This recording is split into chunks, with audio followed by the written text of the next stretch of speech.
ગેરની શાન અને ગુજરાતનું ગૌરવ એવા એશિયાટિક સિંહો પર ફરી એકવાર સંકટના વાદળો ઘેરાયા છે.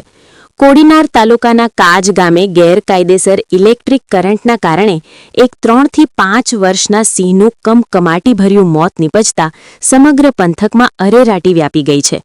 આ ઘટનાએ વન્યજીવ પ્રેમીઓમાં રોષ જગાડ્યો છે અને સિંહોની સુરક્ષા સામે ગંભીર સવાલો ઊભા કર્યા છે.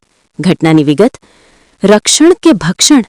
મળતી માહિતી મુજબ જામવાલા રેન્જના કાજ ગામમાં એક ખેડૂતે જંગલી ભૂંડ અને નીલગાયના ત્રાસથી બચવા માટે પોતાના ખેતરની ફરતે ગેરકાયદેસર રીતે વીજ કરંટ મૂક્યો હતો.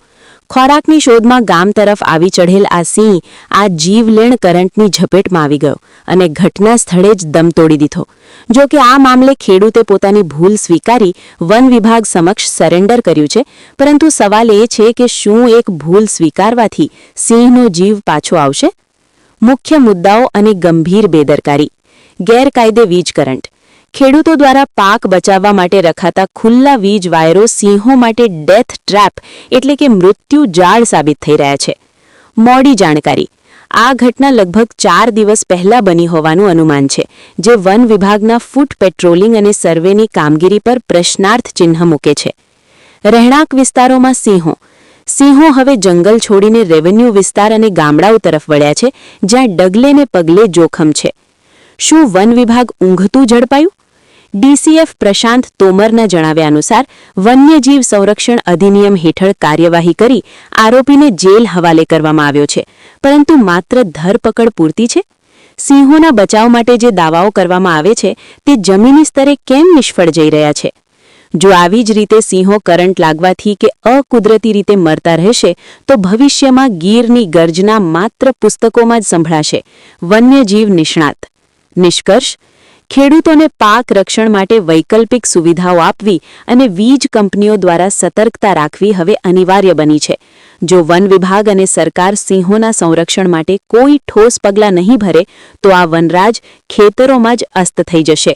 રિપોર્ટર મૌલિક દોશી, अमरेली. 2 फरवरी को लगभग दोपहर में हम लोगों को सूचना मिली. जो खेडूत भाई है उसने ये सूचना दी थी कि हमारी जो जामवाला रेंज है, जामवाला रेंज में छारा राउंड और उसके अंदर में जो काज ग्राम रेवेन्यू एरिया जो है वहाँ पर इलेक्ट्रिक्यूशन से एक लायन की डेथ हुई थी और सस्पेक्टेड था कि इलेक्ट्रिक्यूशन है और साथ ही जो खेडूत मित्र था उसने गुना को स्वीकार भी किया. उसके बाद में हमारे द्वारा उसमें कायदेसर की कार्रवाई जो वाइल्ड लाइफ प्रोटेक्शन एक्ट है उसके अंदर में की गई. एफओआर करने के बाद में जो कोडीनार कोर्ट है वहाँ पे उनको रजू किया गया और उसके बाद अभी उनको जुडिशियल कस्टडी में भेज दिया गया है और आगे की जो कार्रवाई है उसमें गति में है. सर, जो ये क्या डेट हो गया, कितने साल का था और जो बीच शॉप में लगा उसके बाद क्या कार्रवाई करेंगे? इसमें जो लायन की जो डेथ हुई है वो 3 से 5 की उम्र के थे और कार्रवाई में हमारे द्वारा जो वाड़ी है, जो खेत है, जो वहाँ से सभी तरह की जो सैंपल्स है वो सब कलेक्ट कर लिए गए पुरावे के तौर पे और साथ ही साथ जैसे मैंने बताया कि गुना नोंद लिया है और साथ ही साथ जो कोर्ट की जो कार्रवाई है वो अभी हाल प्रगति में है.